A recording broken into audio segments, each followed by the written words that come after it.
Okay, so we had finished till this problem, right? In prokaryotes, such as E. coli, though they do not have a defined nucleus, the DNA is not scattered throughout the cell, right? DNA being negatively charged is held with some proteins that have positive charges in a region named nucleoid. So in prokaryotes means quickly. What are prokaryotes? And they don't have a well-defined nucleus, ma'am. Right. They do not have a well-defined nucleus. In the sense, nuclear membrane is absent. Is it not? So, in prokaryotes such as E. coli, right, DNA is not scattered throughout the cell. So, how is it? It is there in a region named as nucleoid. So what does it have? DNA is negatively charged. I told you why it is negatively charged. Why is it negatively charged? Because of the phosphate group. DNA is negatively charged because of the phosphate group. And it is held with the proteins that have positive charge. Okay, we will discuss this in detail. And where is it held? It is held in the region called as nucleoid. So in the nucleoid, the DNA is organized in large loops. Okay. Now let me show you the diagram. So here you have the E. coli cell and you have that nucleoid region, right?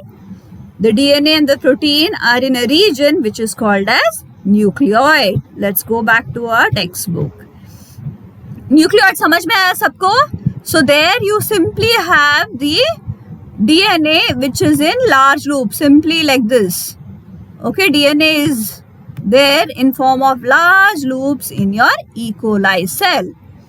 Okay, in eukaryotes, this organization is much more complex. There is a set of charged basic proteins called as histones. Now DNA is acidic. The DNA is having some interaction with the basic proteins which are called as histones. Okay, the protein acquires charge depending upon the abundance of amino acid residues which are charged with side chains. How the side chains are charged, based on that it will acquire its charge. Now this histones, they are rich in basic amino acids. Therefore, the histone is basic in nature. Histones are rich in basic amino acids like that of lysine and arginine. Okay, so histones are rich in basic amino acids. One is arginine and other is lysine. Is this clear? Remember these two amino acids, lysine and arginine. Why histones are basic in nature? It is because of the basic amino acids which are lysine and arginine. Okay. So this histones, they are organized to form a unit of 8 molecules. Histones are organized as a unit of 8 molecules. Now let us see the picture of histone. Now you have the histones H2A, H2B, H3 and H4. Okay, you have the histones H2A, H2B, H3 and H4. Okay, now these, you can see this diagram in the left, my cursor is moving. So these are organized in this way and they form the octamer. Okay, histone octamer is formed. Did you understand the concept of histone octamer?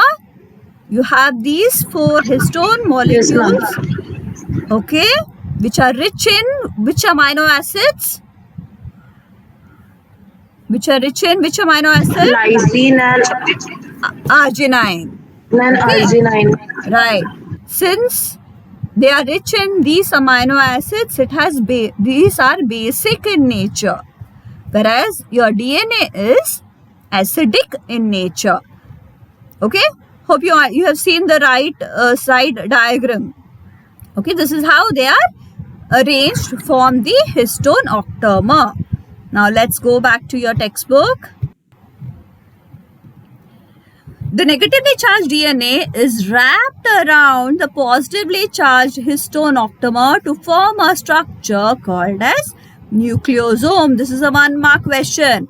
Why histones are basic in nature is another important question. Okay, so what is a nucleosome? The negatively charged DNA is wrapped around positively charged histone octamer. Okay, so this kind of structure is called as nucleosome. I will show you a picture. You have one in textbook. You can see that later.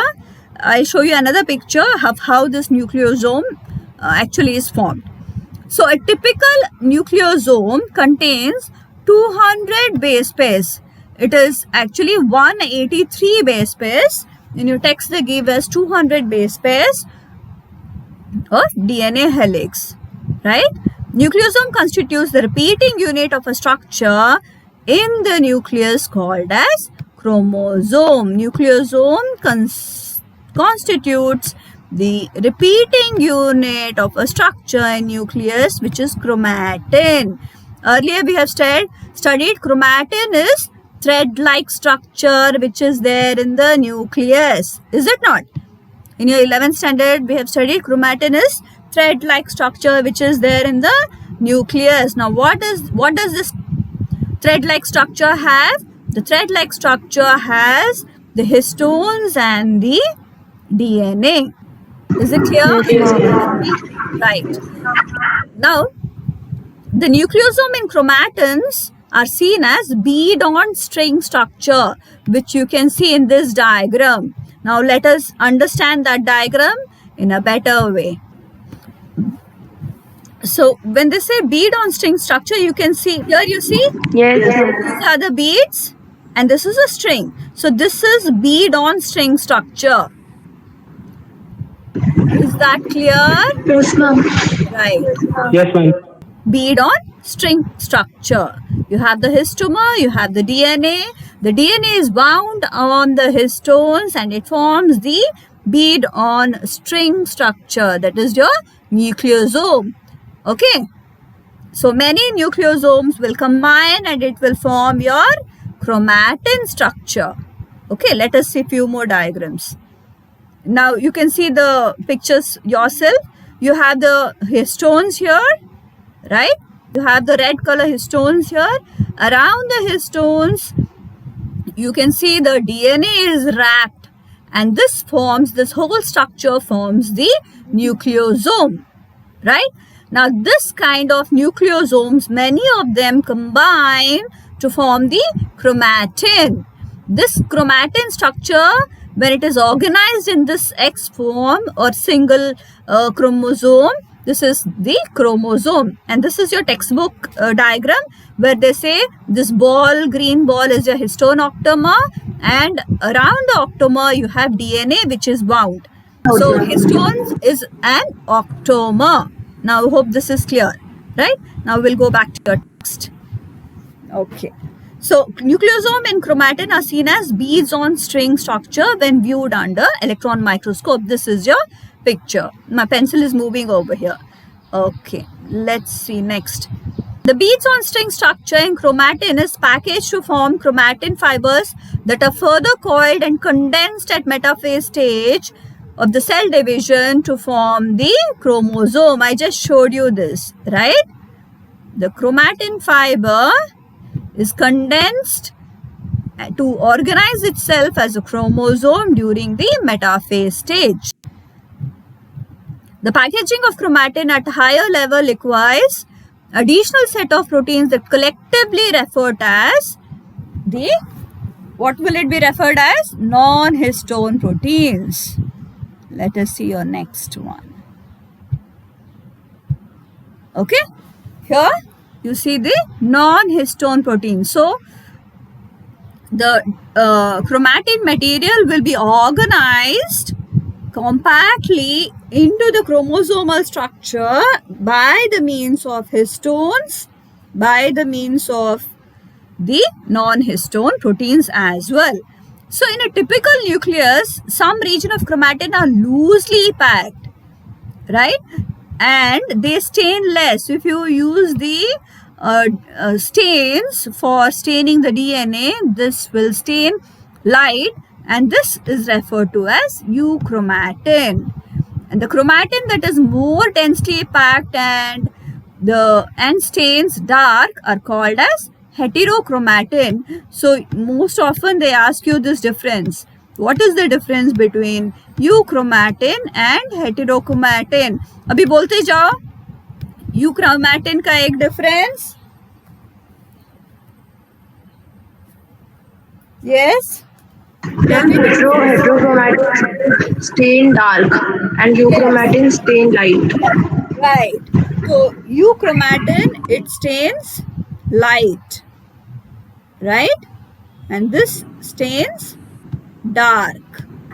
Or kuch? This is a 2-mark Ma'am, difference which very often is asked. Ma'am, euchromatin is active and heterochromatin is inactive. Right. That is, they are transcriptionally active. Transcriptionally active means what? They are transcriptionally active. What does that mean? The euchromatin part is transcriptionally active. That means the DNA in that region can be converted into RNA. Okay. In heterochromatin, the dark portion, whichever stains dark, it is inactive. It is transcriptionally inactive. Is that understood? Very simple differences. When you make your textbook also, I always suggest you make this kind of small write-ups for yourself. It will help in very quick revisions. Okay. So this much is understood. Any doubt? Any doubt with the nucleosome? No, ma'am. No, ma'am. Histone octamer is clear. Why histones are basic is clear. Why your DNA is acidic is clear. Right? Because of this acidic and basic nature, they combine with each other and they form your nucleosome structure, right? And when these nucleosomes are repeated many times, these repeating units of nucleosome form your chromatin, right? And your chromatin is finally organized into your chromosomes. Hope this much is clear, right? Now next, we'll see the search for genetic material. Now we saw that Friedrich Miescher, he had discovered the genetic material and he named it nuclein. Okay, ये आप पढ़ लो खुद से. Okay, so we'll see the next Ma'am, one. are all these dates important? That 1928, 1926, and all these? See, this we are studying bio. We are not studying history. Dates are not Yes, important. okay. Yeah, but if you remember, the examiner will be very impressed. But do not write wrong dates. Okay. Chalo. Yes, ma'am.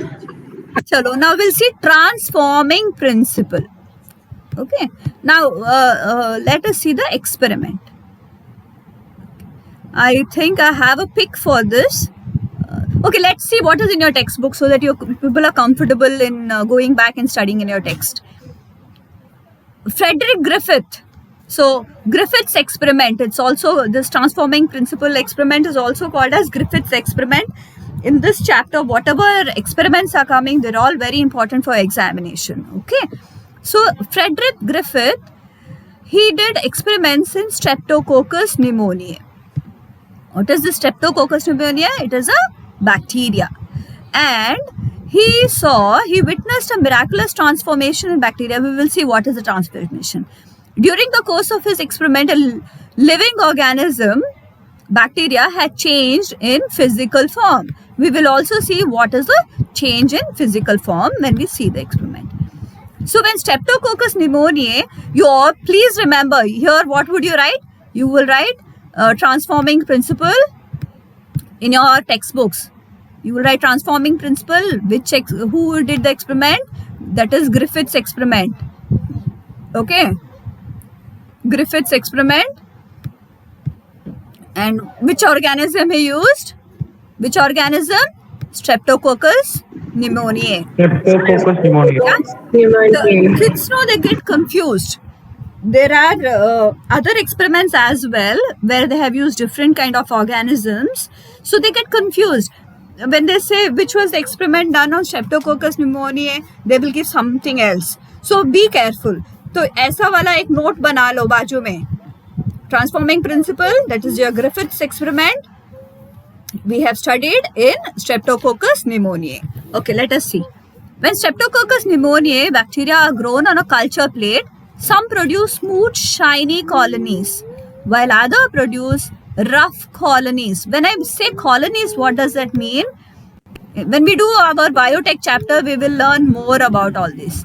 So when you take Ma'am, bacteria, rough means, ma'am, they have ribosomes on their structure, ma'am. Rough means. no. Wait, Kirtan, don't get confused. So when we do bacterial cultures, we take some small amount of bacteria and we will spread it on some plate. Mostly it will be agar plate. Agar will act as a food material, for a base for them to grow. Okay. So on agar plate it is put. So wherever, suppose I have one bacteria here, this bacteria will divide and redivide and form many bacteria. Is it not? Now I'll take a different color for my colony. Now if I have this bacteria here, this bacteria is divided. Now I've changed the color, don't get confused. One bacteria is forming many bacteria. Here it is dividing, redividing, and this, from one bacteria, whatever many bacteria have formed is called as a colony. Is this understood? Yes, ma'am. Yeah. Now rough colonies. Ma'am, once and more, ma'am. Once more. Ma'am, please. Okay. See, when bacteria are grown, bacteria are small structures such as छोटे छोटे होते हैं. Is it not? How bacteria is grown? They take plates, round plates they take, or they can grow in different means. They take this kind of round plates. So the bacteria is grown in round plates. Okay. Now here I have a single bacteria. Is it not? This one dot means single bacteria. Now this one bacteria will divide and become two. Yes or no? These two bacteria, Yes, ma'am. again they will divide. Is it not? Then how many will you get? You will get 4. Is it not? I have 2 bacteria. I have one here and I have another one bacteria here. This one bacteria will become another 2. This bacteria will become 2. So I will have 4 bacteria. Are you understanding? Yes, ma'am. या simple cell division. अभी मेरे पास 4 bacteria है. ये चारों के चारों फिर से डिवाइड करेंगे तो मेरे पास कितने बैक्टीरिया आए अभी? 8 आए. Is it not? So these bacteria, they will divide and redivide, and in this place they will form a colony of bacteria. It means it has many bacteria in this particular place. Understood? अभी colony समझ में आया कि नहीं? Right. अब हम समझेंगे rough क्या है और स्मूथ क्या है. ओके, आगे देखते हैं. When Streptococcus pneumonia bacteria are grown on a culture plate, some produce smooth, shiny colonies, while others produce rough colonies. This is because the S strain bacteria have a mucus polysaccharide coat, while the R strain does not have. Polysaccharide coat माने क्या है? It is a carbohydrate coat, a sugar coat which is there. So this S bacteria, if this is S bacteria, it will have a coat which will make it smooth. The colonies will look smooth. Understood? If you observe the Yes, ma'am. colonies under microscope, they'll all be proper round ones. ये तो round नहीं दिख रहा है, फिर भी. Okay, round you will have. Okay. Yes, ma'am. the R strain, it does not have this polysaccharide coat, तो वो rough दिखेंगे उनका. Okay, it will be some rough coat. Understood? Yes, ma'am. Understood? Yes. Okay, fine. So the S strain is injected into mice. So when the S strain is injected into mice, the mice dies. Understood? That means this is a virulent strain. Virulent means something which will cause some disease. It is active. Is it not? What is virulent? English. आपका English use करके बताओ. Virulent क्या है? Virus. But it can spread, ma'am. नहीं बच्चा. Virulent doesn't mean it is virus. It can spread, Virulent no, ma'am. means it can affect. It can affect severely. It can cause some disease. It can bring about some harmful effect. Okay. So S strain is virulent strain. S strain is virulent strain. It is virulent. So when this is injected into mice, what happens? The mice die. Whereas the R strain, where the polysaccharide coat was not there, when this is injected into mice, the mice is alive. इतना समझ में आया आपको? ये वाला समझ में आया? Yes, ma'am.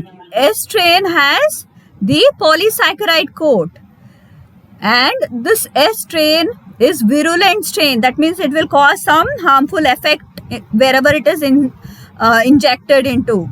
So this S strain of Streptococcus pneumoniae is injected into mice, and when this is injected into mice, the mice will die.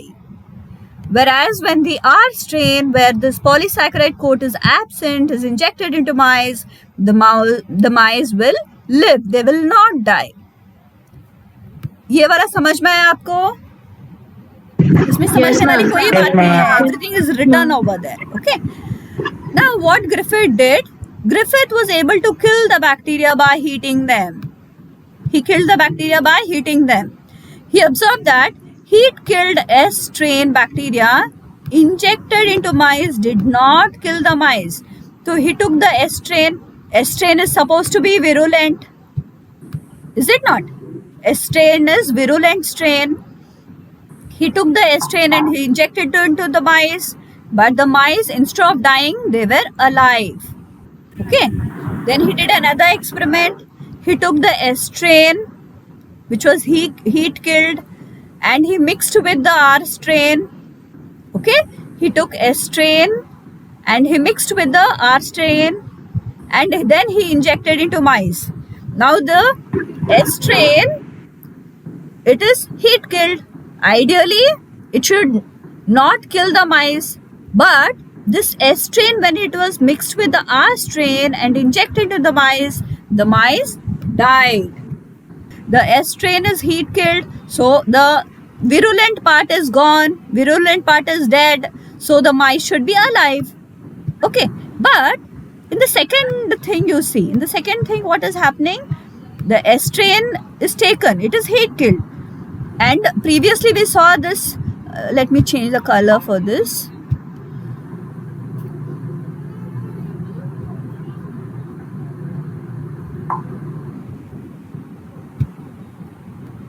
Okay. Now here you see R strain. The R strain, when it is injected into mice, it was alive.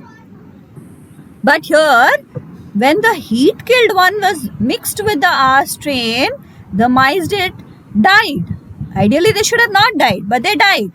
So there was some transformation which was happening. Okay. Now let us see your next part of the text. Injected a mixture of heat killed S and live R bacteria, and the mice died. Ideally it should have not died because R was non-virulent. R was non-virulent, and since it is heat killed, the virulent part should be dead. The virulent part should be dead. So ideally we have to see that these mice should not die, but the mouse died. So from these mouse that had died, he got some S bacteria from the dead mice. So what does that mean? The whatever was injected, right, from the S strain, whatever was injected into the live bacteria somehow changed this R bacteria into S bacteria. Therefore, the mouse died. Any doubt? No, ma'am. No, ma'am. Others? Others? Any doubt? No, ma'am. No, ma'am. No, Okay, ma'am. fine. So he concluded that the R strain bacteria had somehow transformed by the heat killed S strain bacteria. R strain, which was not virulent, has become virulent. How did it become virulent? Because of addition of the heat killed S strain bacteria. Clear? So this is same Yes, thing is written. So here, but that point of time they didn't know what was changing. Okay, they don't know what is the genetic material. So you have the next experiment. You have the next experiment where they decide how this is happening. Okay, now before that, let me see if I have a diagram for you. This is your electron micrograph of your chromatin. दिख रहा है? Yes, ma'am. Yes, ma'am. Right. You have your light bands and dark bands, your heterochromatin and euchromatin. So here we have the R strain. When it is injected to the mouse, the mouse is healthy, it doesn't die. But when the smooth strain is injected into the mouse dies. When heat killed smooth virulent strain is injected into the mouse is healthy. But when the smooth virulent strain is heat killed and it is combined with that rough non-virulent strain, then the mouse dies. From this dead mice, the Griffith, he extracted the S bacteria again. So he suggested that though here S was dead, but he got live S bacteria in the dead mouse. So he said that there is something that is transforming the R strain into S strain. Understood? Yes, ma'am. Yeah, chalo, we'll go back. Yes, ma'am.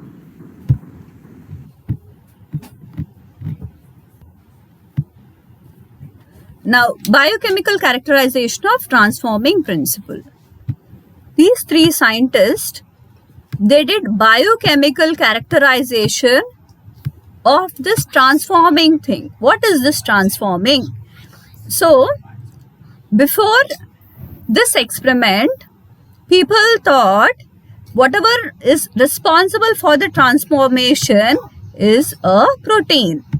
So these three scientists, Oswald, Colin, McCarthy, they did an experiment to prove that the transforming substance, the material that is needed for transforming is not protein but something else. So what did they do?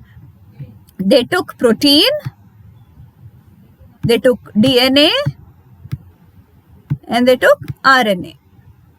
Okay, now let's first see what is the text. They purified the biochemicals, proteins, DNA, RNA from the heat-killed S cells. So they took the heat-killed S cells and from there they got protein, DNA and RNA.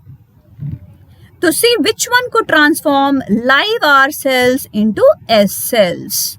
They wanted to see whether protein will change the R cells into S cells or the DNA or the RNA will bring about the change from R to S cells.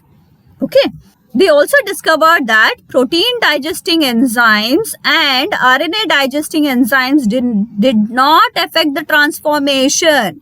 That means they took the proteins and they added proteases. When proteases are added, what will happen? The proteins get degraded, right? The proteins will not be any more active, right? But still transformation was happening. Similarly, they took the RNA digesting enzymes called as RNases. RNAs. Okay, this is RNases. They digested the RNA material with RNase enzyme.